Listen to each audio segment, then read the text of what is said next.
So without further ado, I think let's get ahead with this session. So a little introduction about me. So already, Team Medi Study Go has given such a lovely introduction, but I'll just do a little bit of formalities. I'll tell you a little bit about my journey. So I'm Dr. Ichita. So this is me in first year of BDS. Then after that, I joined in this college as a staff. So I was in the Department of Oral Pathology as a lecturer. And then shortly after, I gave my NEET MDS exam and I got this rank. So, this is how the results page looked like. So I'll tell you a very interesting story behind this. So when the results came, I was like shocked. I was like, oh my God, results have come. And, there was like this panic created all over. I was with my friends who were not dentists. So they did not get the panic that I was getting. So I opened my rank. Then I saw this number 592 in front of it, like first. And I was so happy. I was like, wow, 592 rank. I mean, wow, I did not expect this. I expected, somewhere around 1500 or 2000 maybe. So I was really happy. But then I saw that column was for the marks. And then I thought, oh, 592 are the marks. I don't know what's the rank. And in front of that, I saw this 151. And, immediately my jaw dropped and, the whole world stopped for me. And I think that has been one of the best moments in my life, something that was very memorable and remarkable. And, everything that followed after that is history. So I hope that you also get to experience such amazing moments in which you get the rank that you desire and you get more than what you deserve. So coming to the next slide. Yeah, so this is me being PG in prosthodontics. This was my nameplate. And these are a few of my achievements which have already been highlighted. And a little more about me. I also have a lot of hobbies and I have a blog, I have a podcast, and I have given introduction about me, but what about you guys? So let me know your name, college, and place in the chat box so that I get to know you're joining from which place, which college, and I feel more connected to you. And in the meantime, I also want you to think about your why factor. Now, you don't need to write it right now. I want to give you time to think about it so that when I ask you later on what is your why factor, you have it, clearly, like just write it down somewhere. So your why factor is why you're doing this. Why are you preparing for NEET MDS? What is the core motivation that drives you to do this? So I want you to identify that. It could be anything. It could be you want to do something for yourself. You want to do something for your parents. You want to prove something, or you want to prove your capabilities. It could be anything. So just remember it, write it down somewhere, think about it. So after a few slides, I will again get back to it. And then I want you to list out your why factor, because without it, surviving this preparation phase is pretty difficult because you might feel lost. Then you have to again get back to your why factor. So I hope you get my point. And I can see a lot of people joining from Pan India. So we have Jaipur, Hyderabad, Chennai, Patna, and Hyderabad, Madurai, Tamil Nadu, Maharashtra, Chandigarh. So I am in Chandigarh, so good to see someone from there. We have Manipal and we have a lot of colleges. So great to see you all. So now I'm familiar with you all from where you're coming from. So let's get ahead with the real slides. So is MDS necessary? How many of you have asked yourself this question? But I think the real question is MDS necessary for you? Because MDS is what? MDS is just like a degree. It's not a job. It's not a permanent job that you'll be getting. It's just another feather in the cap. But there are things that goes beyond that MDS. So it depends on your future goals. So you have to decide, just like take this moment to ask yourself, what is your future goal? What kind of setup do you want? Do you want a private practice? Do you want to practice in a government setup? Do you want to apply for a government job or something? Or do you want to go into academics and research? Or do you want to settle abroad? According to this, your necessity of doing MDS will change. So if you want to go to academic research, definitely MDS matters. If you want to go abroad, some countries will prefer MDS in a specific branch. In some countries, it doesn't matter. So again, that decision will vary. And also the type of setup. If you're a private practitioner, you want to set up your clinic, then also MDS is not necessary. It will give you an edge, but as a BDS also, you can put up a clinic and you can start your practice. So just think about all this. And coming to what exactly is this NEET MDS exam, it is conducted by National Board of Examinations, NBE, and it's a computer-based test. So you will have these examination centers in which there will be so many computers, so many people, and then it's all online. So if you are not very familiar with computers and everything, you're not a very digital tech person, which I think is not the case nowadays. But if it is like that, please familiarize yourself with computer, how to read from the screen, because reading from a book and reading from a phone screen and reading from a laptop or a desktop screen is very different. And regarding the syllabus, you will have everything. Basically, it's preclinicals, paraclinical, everything from your day one of BDS, whatever you go through, anything can be asked. So coming to the subjects, we have two parts.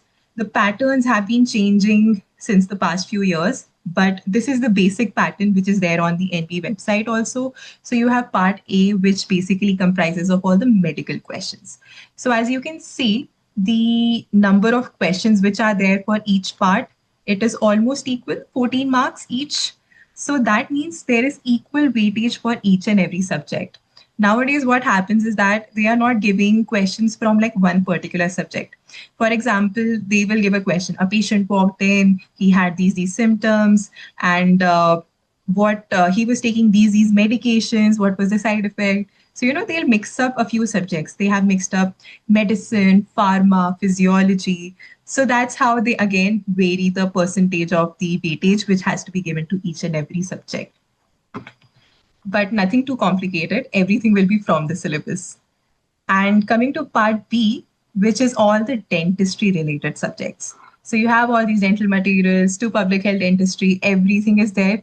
Again, the weightage is pretty much equal, which is listed on the website.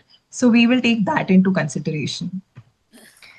Now, coming to how many marks it has. So part A and part B, total is 240 questions that you will get. You have to complete everything in 3 hours. And for every correct answer, you will get 4 marks. For every wrong answer, there will be -1. So you have to be very careful about negative marking because it can make or break your game. And the total marks will be 960. And I think seeing the pattern nowadays, you have to be somewhere like 600 plus marks, 600 to 700. These are where all the toppers are getting. And in the coming years, I think it will also cross 700. And the amount of results and everything, they just keep improving year by year. So coming to the type of seats that you have. So we have MDS seats like government seat, private seat. We also have clinical, non-clinical. So I will be giving you like a little walkthrough so that you have an idea of where exactly do you want to go, how much you want to work hard for it. So coming to government seat, yes, a lot of competition, very few seats, very few government colleges. For private, you have a lot of colleges, lot of options, but everything has its pros and cons. And then there are clinical branches, non-clinical branches. Now, everyone just listed out clinical branches because if you want to do clinical practice, then yes, clinical branches are a must. And in which, top branches, the ones which are bread and butter, like endo, prostho, ortho, all these branches, they have a lot of weightage when you actually practice. And if you don't want to practice, if you want to get into academics, research, or maybe, the business side of it or public health side of it, then you can get into the non-clinical part. So it totally depends on your personal preference. So I have already told you about the number of seats. Now let's talk about the patient flow. So in government colleges, you have a lot of patients, that is a huge advantage because the more clinical practice you get during your training period, the better it will be. In a few private colleges, the flow is really good enough for you to get a good clinical hand. But In a lot of private colleges, again, the OPD is less, and there's like a lot of fight going on among students that this is my case, this is my case. So try to avoid getting into a college in which it is something like that. So I have studied from a government college, so I can tell you that in government college, the fight is different. Here, people will be like, no, I don't want to do this case. I have so many cases. You do this case. So people are fighting that, you do it, you do it. So choose your fight. Coming to the infrastructure, in government colleges, a few colleges have good infrastructure, no doubt, but in most of the colleges, I have seen that there are lack of funds, resources, and everything. So you have to make the best of what you are getting, and maybe you will not be able to learn all the advanced and complicated procedures because of lack of infrastructure. Then just save your stipend and do fellowship courses and everything. So there are all the opportunities to learn. Don't worry. Infrastructure in private colleges, especially in a few colleges, it's amazing. It's world class. So if you're going for a private college, try to go into something like that. Next, coming to stipend. Stipend is the most attractive part of being in a government college because you get good stipend.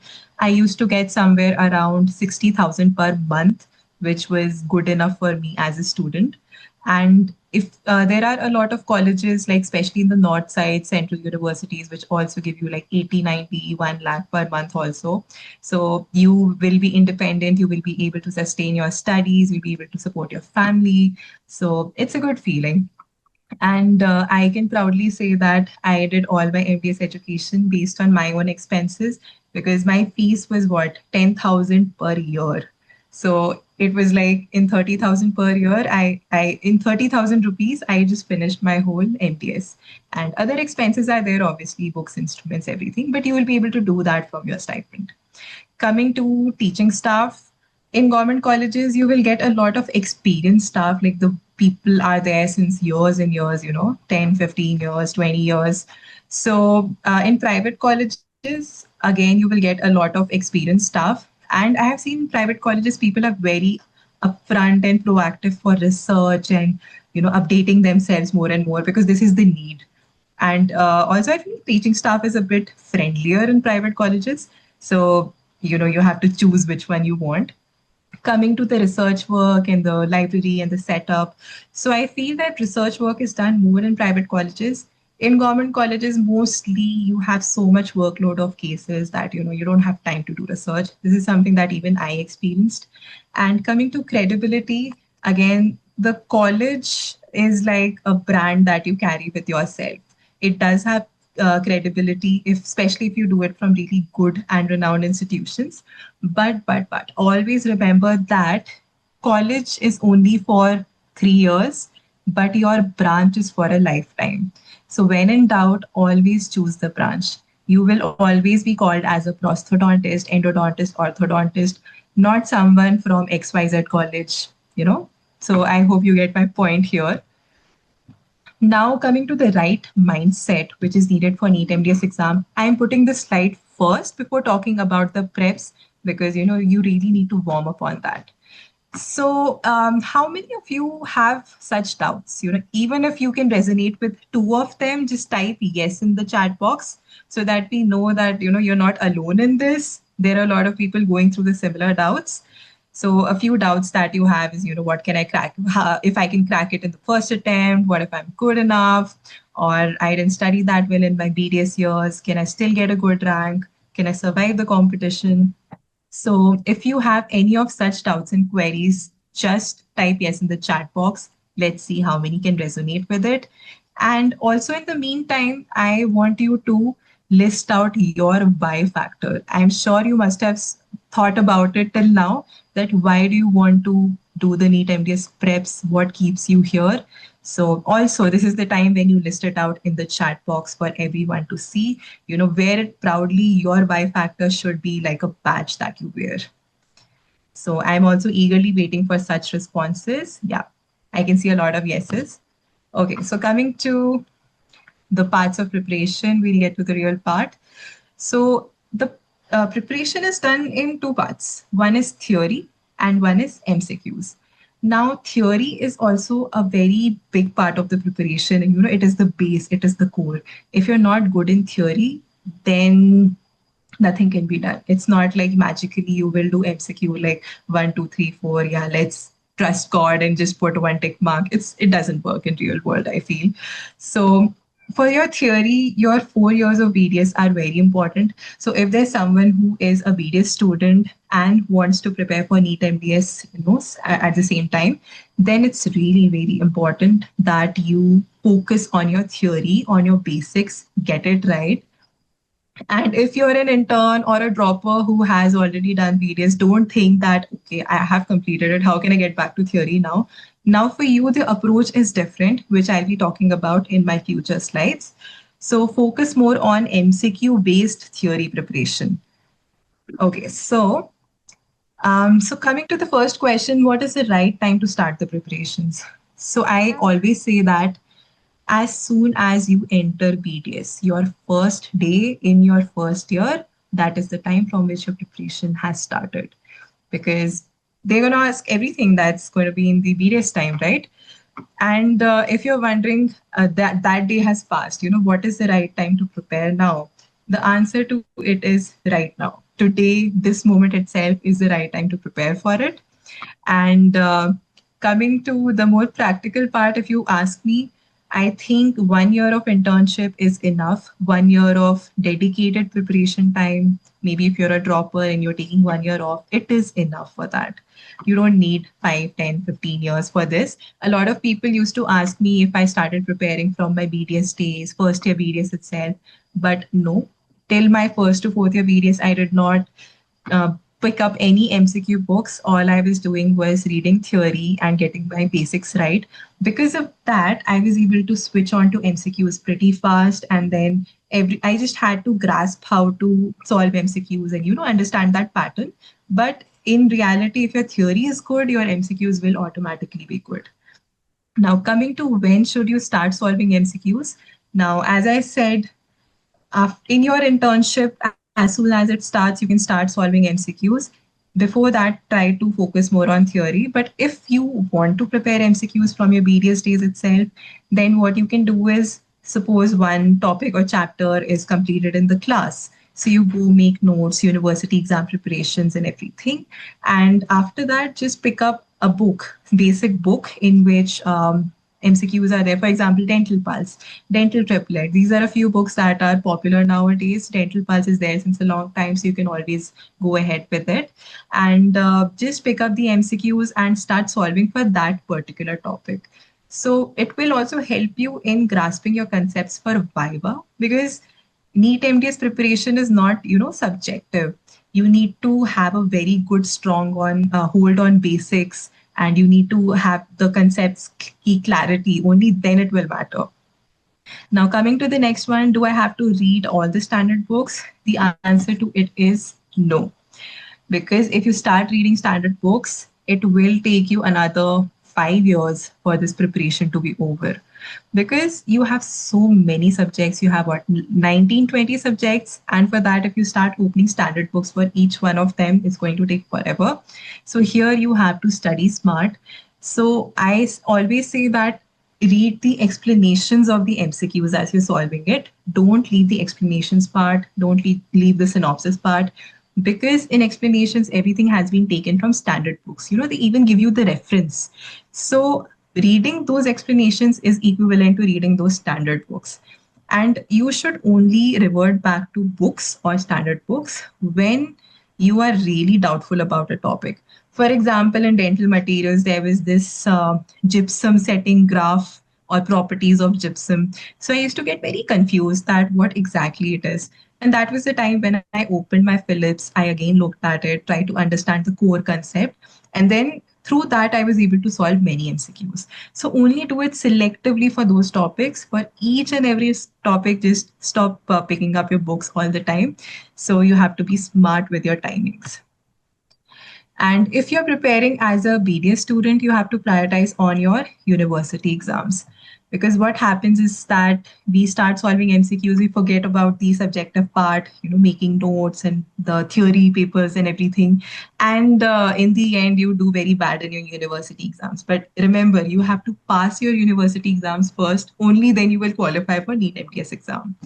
And be very active in learning in your class or anything. Like I was someone who never bunked classes. I was always curious and interested. Okay, let's see what interesting stuff is going on. So and that actually helped me. So I'll tell you like a reference from something that happened with me during my exam.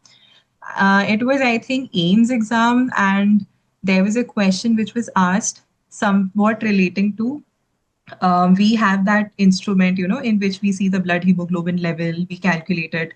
So they asked that beaker's name, or they asked something related to it. And I immediately went back to my first year ka physio practical.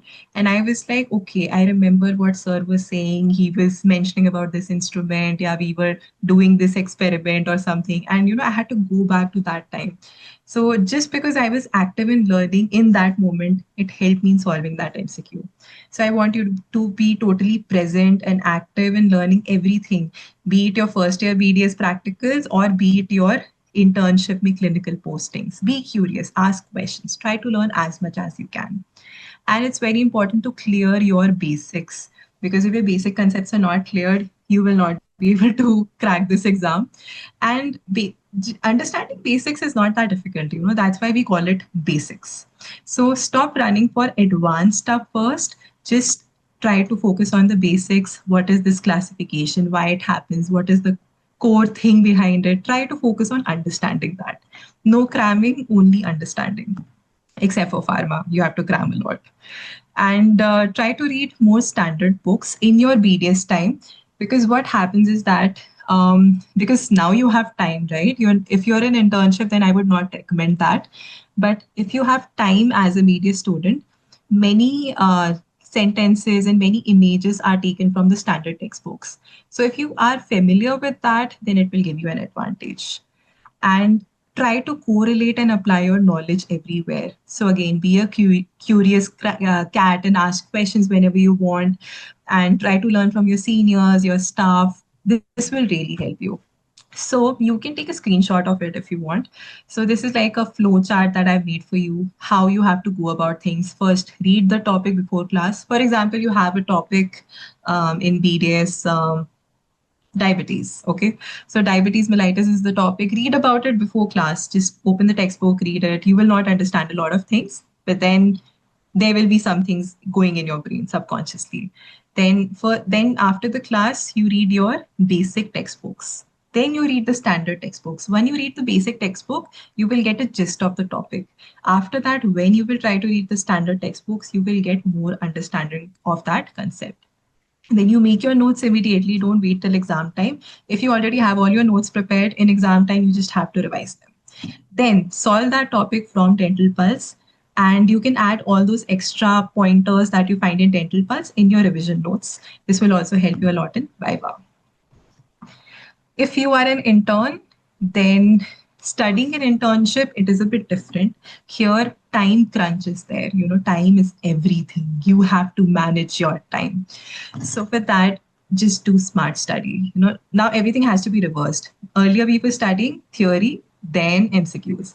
Now you have to be like, try to figure out more the theory pointers through your MCQs. So open your Dental Pulse, give a self-test, see whichever questions you are getting wrong or your weak concepts, you'll get an idea through that. Then read the theory part through those questions, wherever they're indicating. Okay, coming to balancing clinical postings and preparation. A lot of people will tell you, it's impossible, you can't do it. And as an intern, it's impossible to crack. But trust me, it is possible. I have done it. You can also definitely do it. And during my time, when I had a talk with a lot of people in top 200, most of them were interns. So how is that happening? It is because it is possible. So, how you have to balance it out? I understand that some subjects or some postings will be very hectic. For example, surgery or prostho or endo. You come back in your room, you're dead exhausted, you're tired, and you would just want to sleep. There will be days like that. But there will also be postings. There will be postings in which you are a bit chilled out. Things are not very stressful. So, this is how you make up for that time. Your clinical learning is also very important, but at the same time, try to make the most of the time that you're getting. Every second is important if you're an intern. When I was in internship, I used to use those 10 minutes break in between the department. I'm sitting free, so I would just take my phone and revise something. Now everything is available on phones. Take an advantage of that.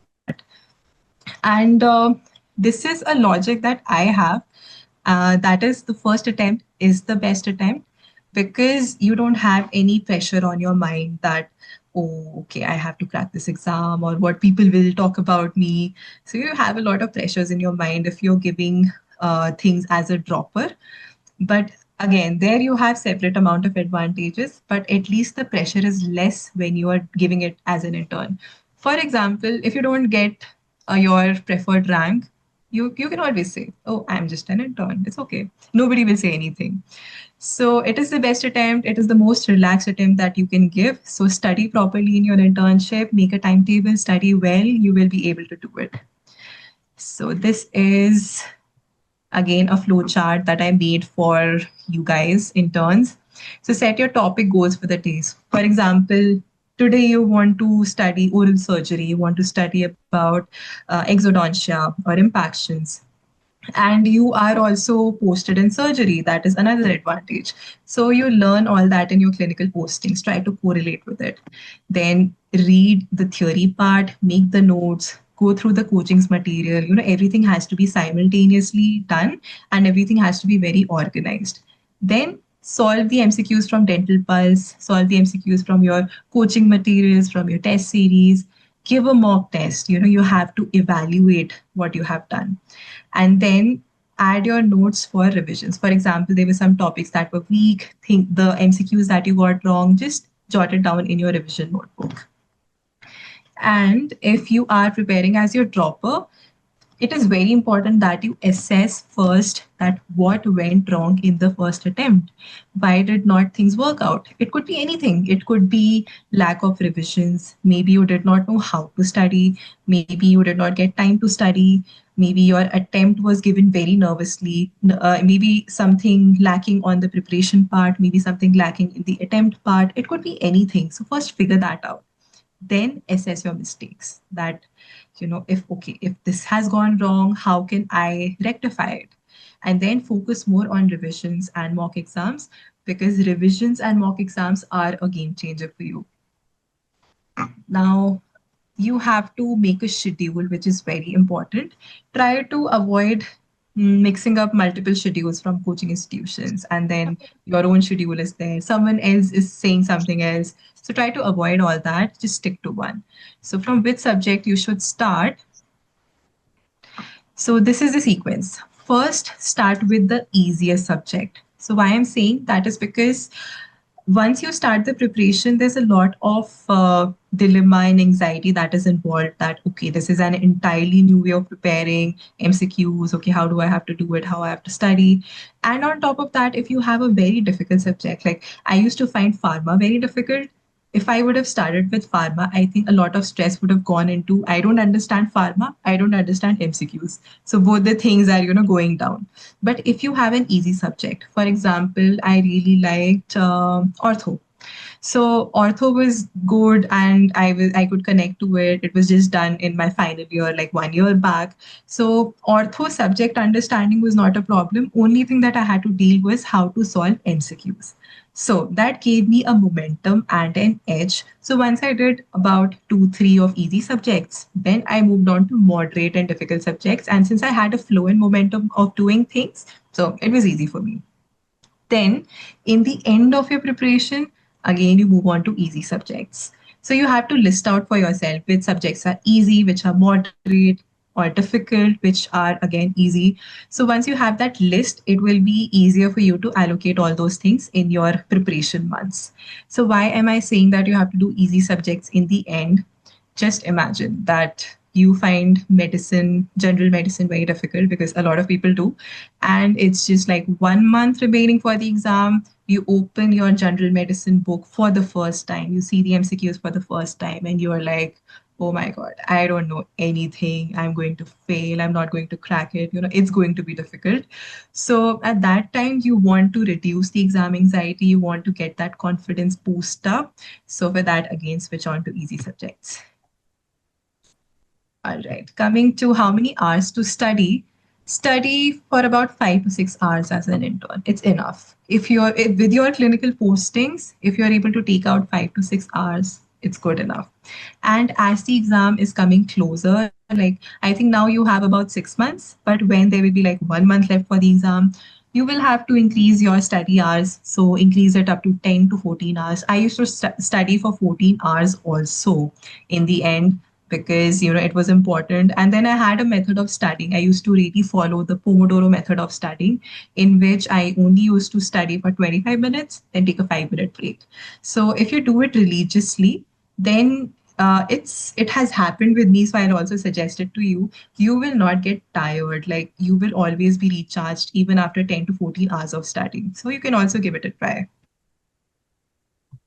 All right, now coming to which, should I follow the coaching institution schedule or make my own? So this is another very common doubt. So the answer is just follow one. Okay, don't try to get multiple coaching institutions ke test series and schedules. Everything will be very, mixed and messed up for you. Try to just follow one. If you are joining a coaching institution or their coaching program or their test series, follow that. If you're doing a self preparation, just follow that. But don't mix everything. Keep this thing in mind. All right, coming to how many subjects should you study per day? So I am not a fan of keeping 3, 4 subjects in a day, because there's a flow which happens. So you are into one subject and then you suddenly switch to another one. It takes time to get adjusted to that subject. So I think 3 to 4 subjects is way too much for human brains when it comes to revisions. So you can always stick to two, which is a combination of an easy and a tough subject. For example, you find radiology to be easy, so keep that, and keep something related to it that is tough. For example, if you find oral medicine to be tough, so keep it with it. For example, you find general pathology to be tough, then you keep an easy subject like oral pathology. So it's up to you, whichever subject is easy or tough for you. And how much break can you take? So I have already told you about Pomodoro method. I'm again mentioning it. So this is like, take frequent breaks, take 5 minutes, give frequent breaks, and that will really help in refreshing your mind, because this is not a sprint. This is like a marathon. You have to stay motivated. You have to stay energetic for a long, long time. Now, how to revise older topics. So this is a ratio that you can follow. I call it the 80-20 rule, in which 80% of the questions have to be done from new topics right now, and 20% of your time has to go into revisions. For example, if you're studying 10 hours in a day, then you study 8 hours new topics, 2 hours for revisions. But when you are in your revision phase, for example, if only 1 or 2 months are left for the exam, then you have to reverse this. Then you have to allocate 80% of the time for your revisions, only 20% for new topics. So as a BDS student, should I start revising previous subjects in which I am not confident about? This is also a very commonly asked question. So this, if someone has not understood it, that is big. So for example, you are a second year BDS student and you have started preparing from second year. Now you feel that, okay, but my anatomy is also weak, my physiology is also weak. So should I start studying those subjects or should I start studying the second year subjects? So in this, it's important to focus what's going on currently. So it's okay, leave those first year subjects. First, try to master your second year subjects. Once you've done it, then you have all the time in the world to again go back to your first year ke subjects. But if you are already studying now, if you start studying your first year ke subjects and in your second year classes are going on regarding the second year subjects and so many things are going on, so it will be again, a lot of khichdi and confusion. So try to avoid that. All right. Now, coming to books and resources, these are a few of my recommendations. So, we have Dental Pulse, that is the Bible. So, if you study Dental Pulse or okay, any other basic book that you're having, from A to Z, start page to ending page, from everything, all MCQs, all explanations, all synopses, all extra previous year papers that are given there, you will be able to come in top 200 aram se, because your basics will be so strong that even if new questions come in the exam, what they do is they just twist the basics. So we have a very basic topic, they will twist it into something else. But when you untwist it, you will realize, oh, this is such a basic question. So you will be able to do it. So Neeraj Wadhwan is again another amazing book which has past papers. So you will get an idea about the pattern, how the papers are set, and you can also give self tests through that. So keep like a timer of 3 hours and give the paper religiously, like how you are giving for the real NEET MDS exam. Do self evaluations. You can also go through that. Then for pharmacology, there is Gobind Rai Garg. Now, I only suggest it if you are weak in pharmacology and you want to clear some of your concepts. Now, this is like a medical side wala book and it is this thick. So you don't have to study, you don't have to do PhD in pharma. You just have to get a gist of the topics which are important from the dental perspective. For example, antibiotics, analgesics, and everything. So just study limited things from there, see the patterns of MCQ, see how things are solved. So just to strengthen your concept in a weak subject, you can go through the medical subject ka MCQ wala book. Now, we also have image-based questions which come very frequently nowadays. So there was this book, Target MDS, which I studied during my time. I'm sure it is still available somewhere. You can also get it in Telegram or something. People have started uploading everything now. So you can, and also study from your notes or materials from coaching. Make sure that you revise it. And coming to online test series, question banks, anything that you have subscribed, also go through it. If you're doing all these things from point number one to point number six, it's good enough. It's more than enough. It's a lot of knowledge that will help you in cracking the exam. Now, I have a few more pointers. That is a rule that you should live by. Just, write it down somewhere. And this will be beneficial to you not only just now, but also when you are in your PG or you're giving your PG exams or any other entrance exam. It's better to read one book 10 times than to read 10 books one time. So if you read 10 books one time, you will not remember what is happening, what is written in which book. But if you read that same limited, concise source, you keep revising it again and again, it will become solid like a brick in your brain. So that's what you should aim for. And make a note that you don't touch what you can't revise. For example, any test series or any book that that you don't have the time to revise or you will never be coming back to it, leave it. It's okay. Now, another question that is super important, that is how to prepare for medical subjects. So when you are in BDS, go in depth. Read from all the standard textbooks, try to read as much as possible, get your clarity and depth in that topic. But when you're an internship or you are a dropper, then you just have to take a gist of the subject superficially, because it's not just medical subjects. You have so many other subjects that you have to conquer. So take a gist, get the basic understanding, and move on. And also focus a lot on case-based questions. All those questions that patient came to clinic, came with this chief complaint, this is happening. There's this whole story written there. So don't get scared when you see such long questions. This is like another pointer that I want to give you, that what happens is we see like a huge paragraph and we feel nervous that, oh my God, such a difficult question. It's so big.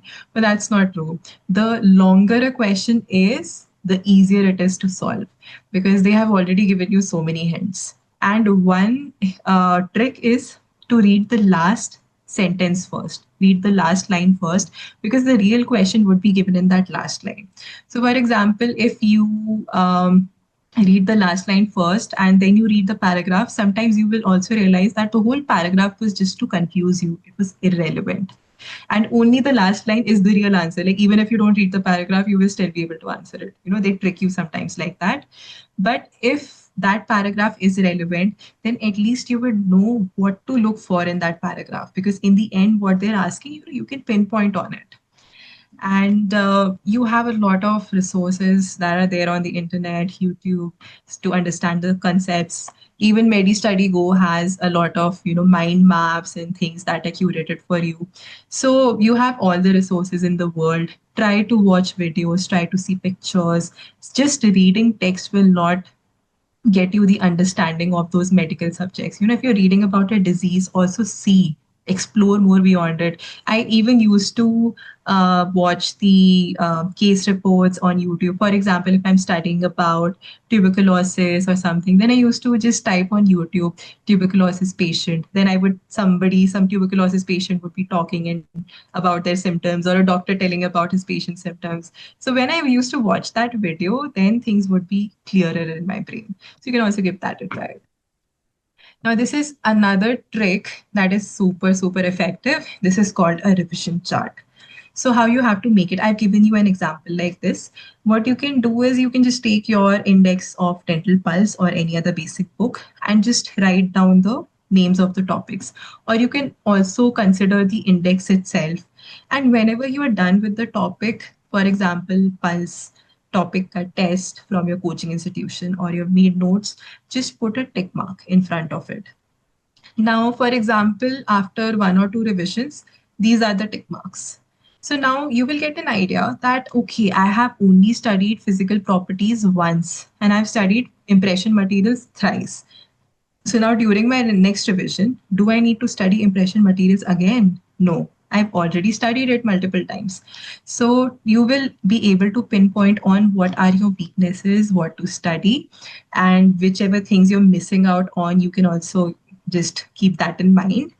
And another advantage that it gives is that we always get these thoughts, I don't know anything. I have not studied anything. My brain is empty. Nothing goes in my brain. So whenever you're having such kind of doubts, just open this revision chart. You will see so many ticks. Then you will be like, okay, maybe I have studied a few things. It's not that, I'm completely blank. It will get you a boost of confidence when you need it. So how to attempt NEET and MDS exam, this is also very important, and try to keep these things in mind from the beginning itself. So I attempted my exam in 3 rounds because at that time the pattern was that you have 3 hours ka exam and you could visit questions multiple times whenever you want. Now the new pattern is there and everything, talks are going on. This has happened last year. So for that, it is nothing too difficult. The only thing is that you have part A, part B. Part A wale questions pe you can go multiple times till the time limit is over. Part B wale mein you can go multiple times till the time part B is over. So for that, how you have to go about it, you have to give 3 rounds of reading that question. So first round we just read the direct and do the direct answer. Okay, this is answer hai. And you will see a lot of repeats, something from your dental pulse, something from your basic books. So sure, this is the direct answer. Just mark that and move on. Now, in the second round, you come to those questions that need a bit of thinking, maybe some formulas, some calculations, maybe option elimination. So in the second round, then you think about it more and more. Now, second round is done. Then you come to your third round in which you finalize your answers that, okay, I want to submit this, I want to leave this. So this is the time when you also make your intelligent guesses. Now, what is an intelligent guess? So this is like a very abstract thing. Everybody has a different perspective. For me, the rule was that if I'm able to eliminate 2 options and only 2 options are left, then the option that immediately clicks in the brain that, okay, this is the right answer. The first point that you get in your brain, that is the right answer. So once we start thinking too much about that MCQ and we start getting into depths of it, then you always mark the wrong answer. This is something that happens with a lot of people. So try to trust what comes in strikes in your subconscious memory first, and you feel that this is the right answer. It is probably the right answer. Unless and until it's like a huge blunder, again, you have to cross check your answers and solve every question with 100% focus. This is very important because what happens is that, for example, you have your exam and first question, okay, you don't know the answer, you leave it. Second question, you don't know the answer. Third question, you don't know the answer. Fourth, maybe you don't know the answer. Now, this goes on till question number 10. And just imagine what your status or what your state of mind will be. 10 questions are there. I don't know the answer to anything. And you just give up. You're like, you know what? I am not going to make it. I don't know anything. And you just throw everything aside. But what if you are perfect at the remaining 230 questions? And that is good enough for you to come in top 200, get your dream rank and everything. So this can only be done if you give every question with 100% focus. That means even if you're on question number 10 or 100, don't think about question number 5 at the same time. Acha, uska option kya tha? Okay, I could have marked this. Keep your focus on the question that you are solving. And time management is very important, especially when there is like separate timings for part A and part B now. So you only have to give a few seconds to each and every question. So what you can do is the total number of questions which come in part A and part B, just divide it with the number of minutes and seconds, and you will get key how many amount of seconds you have to give or minutes you have to give to each and every question. Usually you have a lot of time for each and every MCQs. You will be able to solve some MCQs in seconds, 2, 3 seconds, and some MCQs will require 1 or 2 minutes. So that's how you balance it out. And it's important, don't over attempt also, don't under attempt also. So when people over attempt is when they start making very random guesses that, okay, let's see what happens. I will mark this. Don't do that. And also don't under attempt that being too careful that, okay, if I'm only 100% sure, only then I'll do it. So under attempt will also not get you the rank that you want because you will not even qualify with that amount of marks which you need for a good rank. The rule is to attempt at least more than 200. I attempted 213, 213 questions. Before that, I attempted, I think, around 220 questions or 225 questions. But in my third round of revision, then I was like, I'm just being too overconfident. I have to uncheck a few answers. And then 213, 213 questions is what I submitted finally, in which the accuracy rate was more. So that's why I could get this rank. Now, it's important that you solve every mock test like the real exam. So in my time, this is another story, pretty interesting. So when I was giving my INI CET exam in November, so that was my internship got over in October and my exam was there in November. NEET was there in December. So I thought, okay, I'll give INI-CT. I don't have much hopes. Many seats are not there. And okay, let's see. It will be just like a good practice for my NEET. I gave it with that intention. So, but when I was giving that exam, I could see so many questions from Dental Pulse. I could see so many questions from very commonly repeated textbooks and everything. And I was like, I'm not able to even focus on that. I'm not even able to recall all that. So that means my basics, my dental pulse is so weak. What am I thinking? What will I crack? So that was an eye opener for me. Then what I did was in the 20 days ka gap that I was having between my INI-CT exam and my NEET MDS exam, I gave 10 mock exams very religiously. I used to sit for 3 hours and I used to attempt it like this is the real NEET exam. So I used to keep a time of 2 p.m. to 5 p.m., which were the timings for my exam, so that in that afternoon time I don't feel sleepy. Automatically, my brain is trained to be active and think at its best capacity in that afternoon time. Rest of the people who sleep in the afternoon, in the exam, real exam, they were actually feeling sleepy. So it just depends how you train your body. So every alternate day, I used to give a mock test and After giving the mock test the next day, again 2 to 5 p.m., I used to sit with the same people, do a full analysis, which question went right, which question went wrong, why it went wrong. I used to categorize my mistakes into blunders, lack of revision, or maybe misreading the question, doing some silly mistakes. So just categorize them. After that, you'll get to know which mistake you're making very frequently. Then automatically your brain starts noticing those things more. Then the mistake that I used to make was I used to misread the question. So there are some keywords, except, or, all these things. So I used to skip that while reading in speed. So then I realized, nay, even if you are having a speed in solving questions, again, make sure that you're reading the right thing. So keep those things in mind, and always do an analysis of your mock exams, of your MCQs. Assess your mistakes. You have to face those fears right now so that you don't face them in the real NEET exam. It's okay to make mistakes right now, but it's more important to learn from it. Now, coming to coaching institutions, should I join? Should I not join? So, is joining an institution necessary? I would not say it is absolutely necessary if you are really disciplined with your self preparation. If you make a schedule, if you follow it, take them from top to bottom, then you might not need coaching institution. We already have a lot of online test series and everything, and we have a lot of material that is available. So you can also do it without a coaching institution.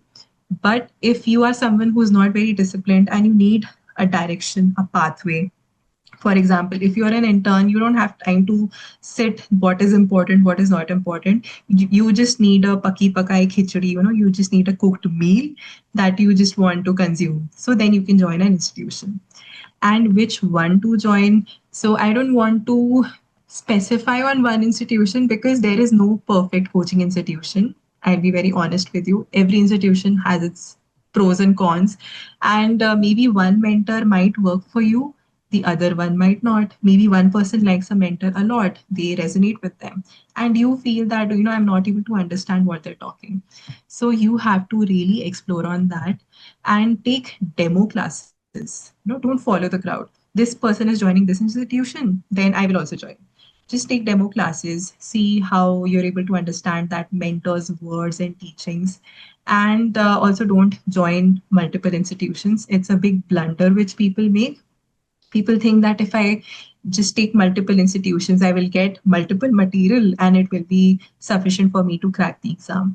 But in reality, it causes a lot of confusion because one institution will be going in one direction, another one will be going in another direction. On the same day, one coaching institution will be teaching you anatomy, one will be teaching you general medicine, and you will be sitting there confused. Okay, which one should I study? Because you have limited time. And coming to online coaching versus offline coaching, I feel that online coaching is really good nowadays because we have WhatsApp, we have lecture videos, we have a good monitoring system for that. And if you want to save on your commute time, then online could be a good option. I have done it through online. Offline can be done if your coaching institution is very near to your home or wherever you're living, and the commute time is not much. And obviously, sitting offline with a set of people in the class will make a difference. In online, you sometimes feel you're alone in this, especially if you are in your home or if you are in an environment where people are not preparing for NEET MDS around you. So you feel alone in this. So you have to make your preference based on what you want. Now, coming to the end of this, so I have a few take home pointers for you. Follow a schedule. Okay, it's very important to make a schedule. Why? Because if you don't have a direction, you will end up anywhere. And you don't want to end up anywhere. You want to end up at a particular spot. If I have to go from here to Shimla, maybe I can go without a GPS. I might go into various wrong pathways and then ask people, okay, where do I have to go? They will tell me, take a U-turn, go back, then do this, do that. So, or instead, I could just have a GPS like a schedule, and I could just follow it blindly and reach to my destination in time. So this is the importance of a schedule, and revisions are the key. So the more number of times you revise, the better it is. You have to give time for revisions also, and try to revise the whole syllabus at least 3 times. Three is must. If you're able to do it more than that, it's good. And practice with mock exams. Just blindly, passively solving MCQs is not important. You have to test yourself in that exam pressure. You have to create that exam scenario. Only then you will be able to perform in the NEET exam. For me, because I did this very frequently, I used to put myself under that pressure, self-created pressure that, okay, exam is going on and I have to give my best. The real NEET exam was just like another mock exam for me, to be honest. I was very chill. I was like, okay, this is normal. I did not feel any anxiety.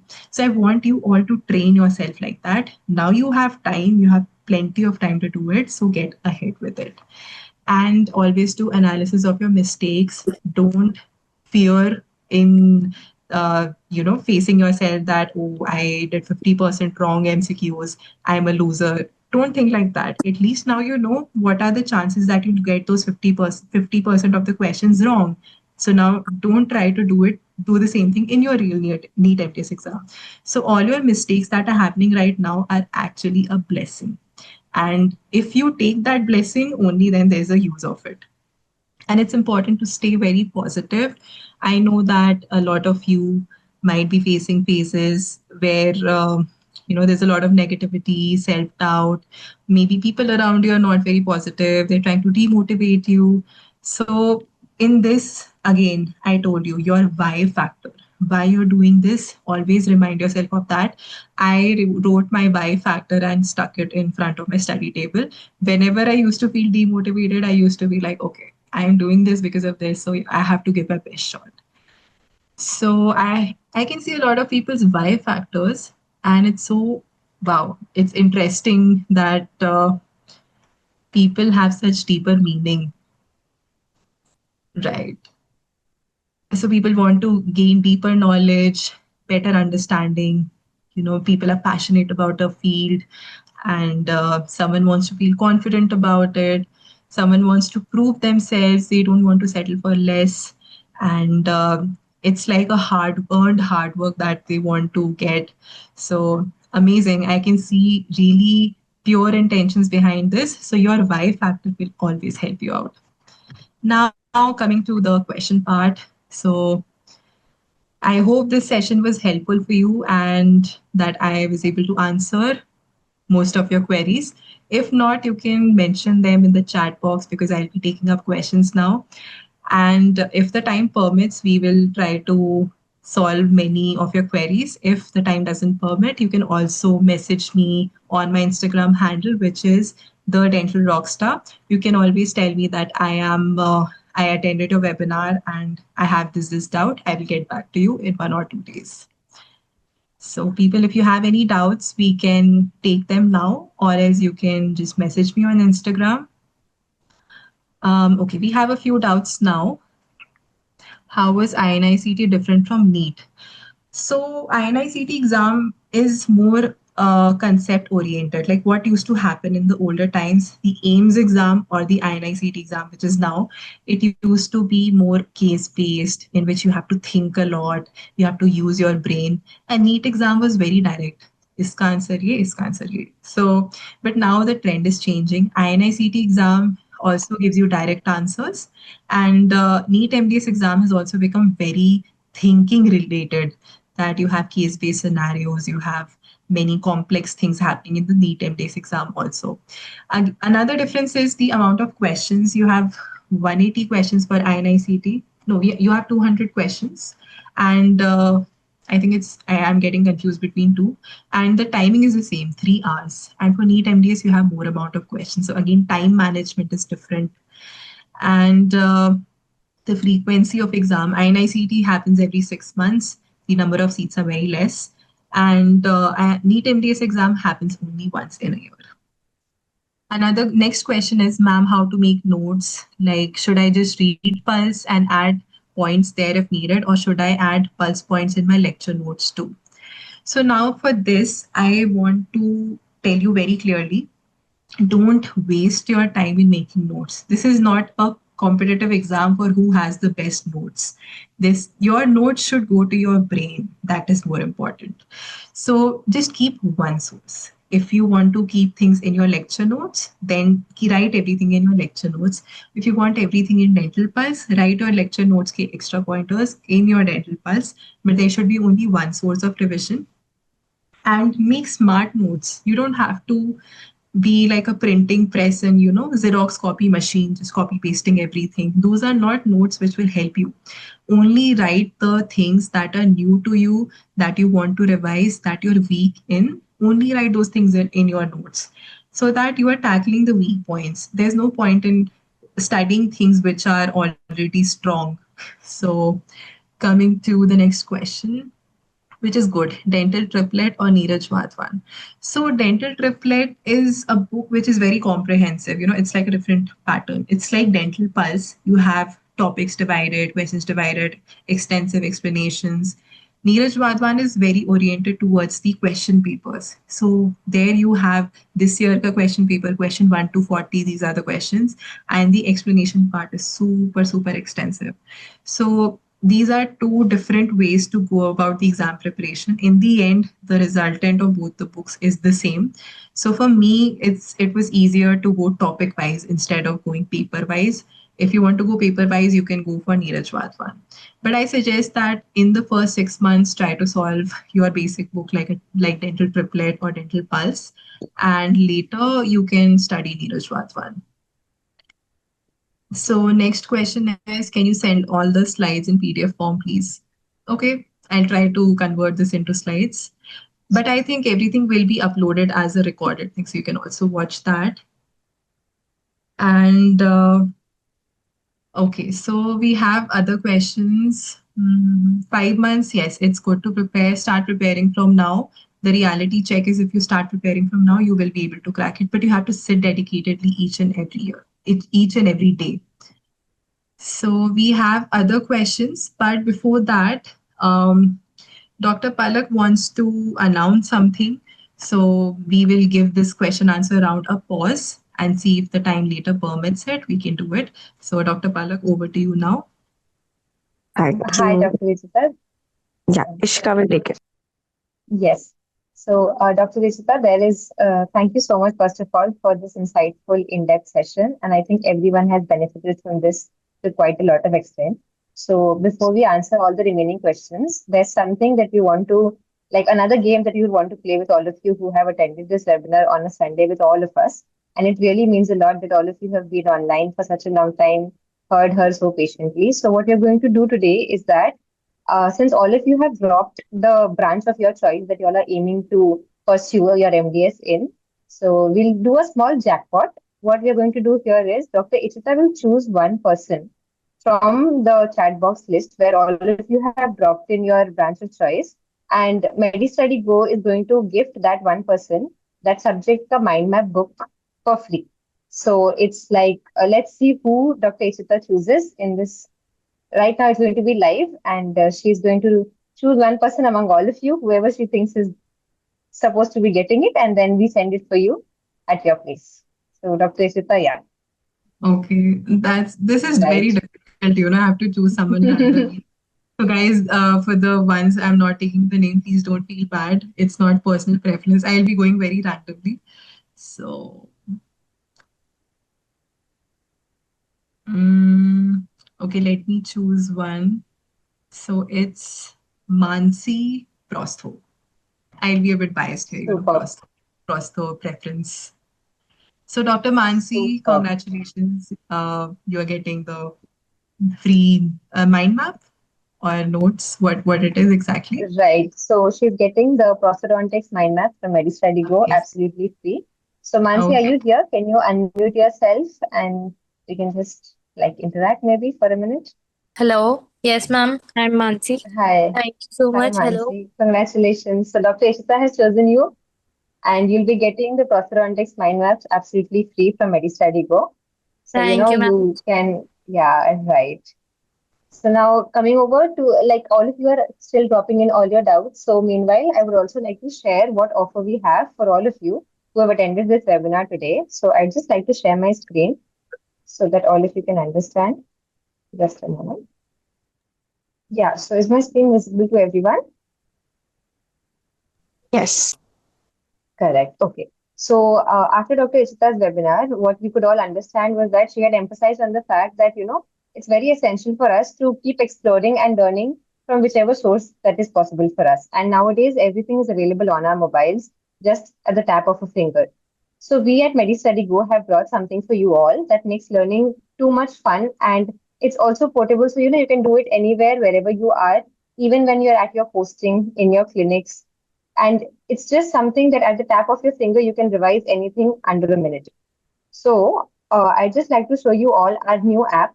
So the MediStudy Go app is available on Play Store for all of you to download. And you all can access. So all of you who've attended the webinar today can access all 21 subjects of NEET MDS, the digital content, that is the mind maps, the flashcards, and everything else that's available for all these 21 subjects which are essential for NEET on our on the app itself. And we will be providing you a coupon code. I'll write the coupon code on the chat box. It is Ichita 50. So since you all are online, I'll just write it on the chat box right now. Ichita 50 is the coupon code. In case you want to take a screenshot or copy paste it, you can do it right now. This is how the app looks. You enter the app, you sign in, and then you choose your course. So suppose you are in your BDS course right now. You go to BDS and then you choose whether it's a first year, second year, third year, final year, or internship that you're in. And then, when we send you the link to actually avail the coupon, you go to the specific section, put the coupon code, which is Ichita 50, and then you get a flat 50% off on the digital content for NEET MDS. So the original price for this, all the 21 subjects, is 8,000, but whoever has attended this webinar, will be getting it at 50% off, which is rupees 4,000. At that, you will not only just be getting the digital access for NEET MDS, you will also get a chance to get a one-on-one mentorship with Dr. Ichita. So we'll be creating a group with all of you, and you all can speak to her, ask her your doubts, and she'll be more than happy to solve it. So, yeah. Okay, this is really amazing that you people are giving your NEET MDS material at such a discounted price. I think it's a really good deal. And I think it covers most of the subjects, right? Yes, so it covers all the 21 subjects of NEET MDS, correct? Amazing, amazing. So people, since MediStudy Go has given you a great offer, I also have a good offer for you. So I want you all to take a screenshot, like maybe you have already taken a screenshot, but I want you to put up a story. You have to tag MediStudy Go, you have to tag my page, and maybe mention how this webinar has helped you. And if you have a private account, please send a screenshot to me also, because I will not get the notification if it's a private account. And for the people who are doing this, one lucky winner will get a chance for a free one-on-one mentorship session with me. So I'll be telling you how to make your personalized schedule and how to go about things. I'll be solving your personal queries and doubts, and also giving you a study plan. So if you want to take part in this, just go ahead, and I'll be happy to interact with you all. So I'll take up other questions, and we'll quickly wrap it up in 10 minutes. So because I have one mentorship session at 10:30, so I have to be there. So coming to the next question. Mhm. Yeah, how to study pharmacology. Okay, so this was a doubt that even I had during my prep time. And pharmacology is a subject that has to be revised again and again, because the drug mechanisms, names of drugs, it's not something that you can understand. It is something that you have to mug up at some point of time. But the thing is that if you keep revising it again and again, things will go in your brain.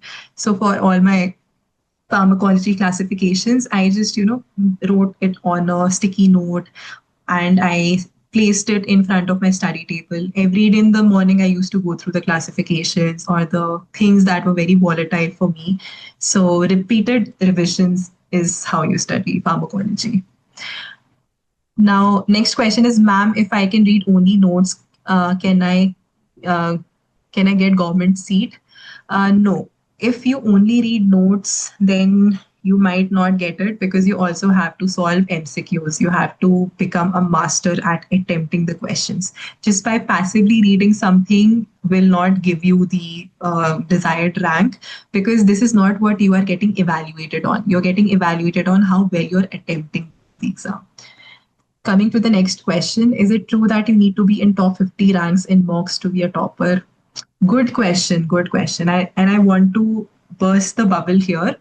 In your coaching institutions, all the ranks which are coming for you, that is not very accurate. That can be very, very wrong representation of how you're going to perform in your real NEET MDS exam. Because what happens is that whenever there is a mock test, there is always a set of people who open their book side by side and then they solve the questions, because they are basically fooling themselves that, I know everything. I've got rank 1, I've got rank 10, so yeah, I'm doing good. But in the end, they're just fooling themselves. Not just themselves, they're also fooling everyone else. Because suppose a sincere person is attempting the exam, and like he has got rank 100. But what if the 99 people ahead of him have all cheated? You don't know. There is no authenticity behind it. So, when it comes to your mock exams of coaching institutions, always focus on your score, because your score is not dependent on other people's performance.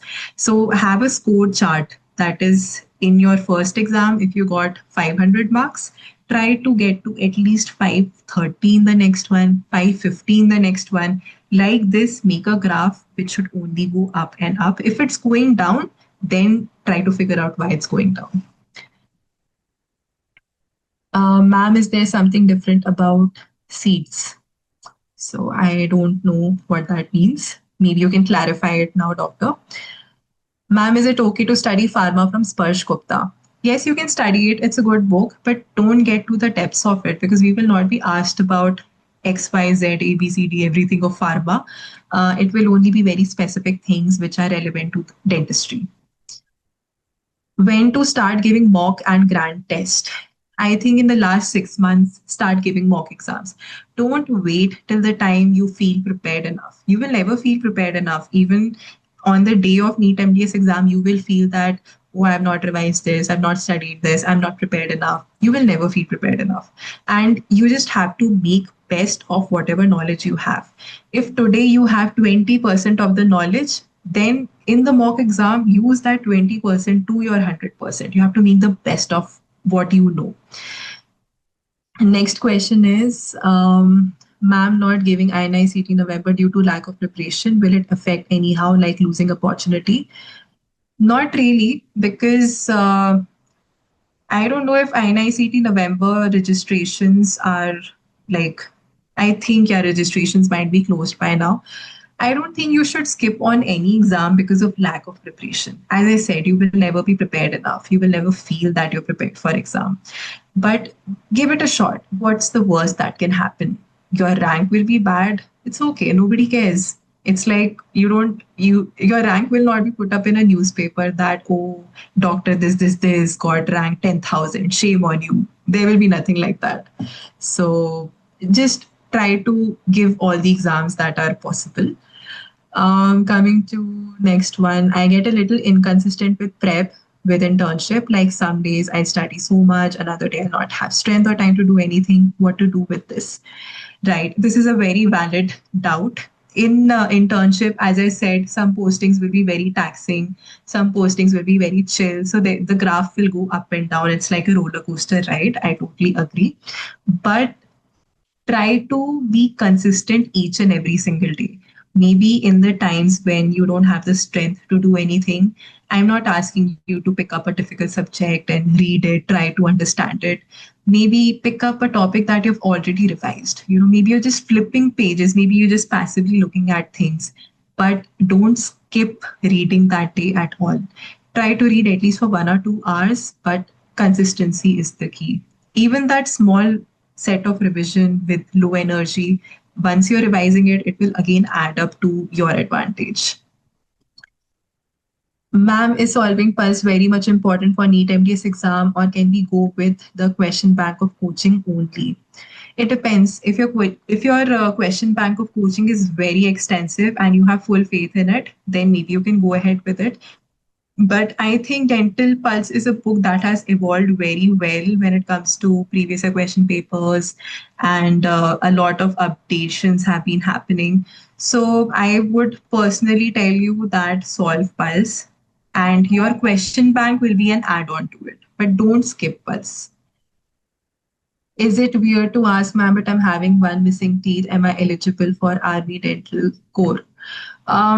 You have dental points करके one thing. So even I don't know exactly dental points का अभी latest criteria, what is that? So you will have to find it on their website. But I think one missing teeth, if you get it replaced by something, that dental point will be counted as complete. So I don't think it will be a disadvantage. And ma'am, how to analyze mock exams? Because even if I have given right answer, I feel the concept maybe no, I wasn't strong enough, but maybe I guessed it. Okay, so how you have to do an analysis? Maybe you guessed it, right? But it's important to get to each and every question after you are done with your mock exam. At that time, you will remember that were you feeling confident enough, or was it just a guess? If you were feeling confident but still that question was wrong, that indicates it's a wrong concept. And if it's a wrong concept, you have to get it right.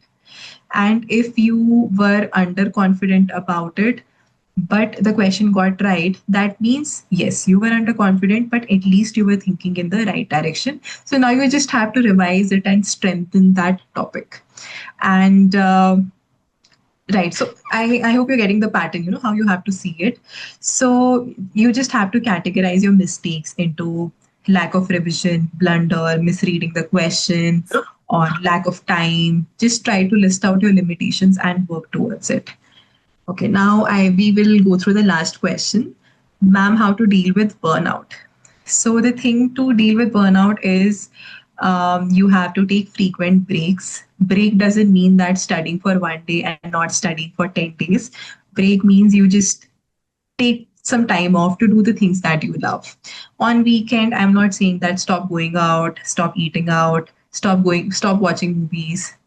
Study hard the whole week, but reward yourself after that. Maybe you've studied hard the whole day. In the end, go to a nice cafe, have your favorite coffee, just do the things that you love alongside, or else, it starts feeling like a punishment that all the time you have to be very harsh on yourself. So just be a bit kind to yourself and take breaks. Like how I said, I used to study for 25 minutes, take a break of 5 minutes. So those 5 minutes, I used to listen to one of my favorite songs. So that was like a break for me. So I think so. Now we have taken up the last question. We have a few more questions, but since a lot of time has passed and I don't have much time left, so we'll quickly wrap this up. So thank you so much, Team Medi Study Go. It was amazing doing this webinar with you. Your team has been really supportive, and thank you everyone for attending this. And I hope we'll meet again soon. So good night, everyone. Thank you so much, Dr. Ichita. Thank you. This was a really insightful session. Thank you so much. Thank you, everyone.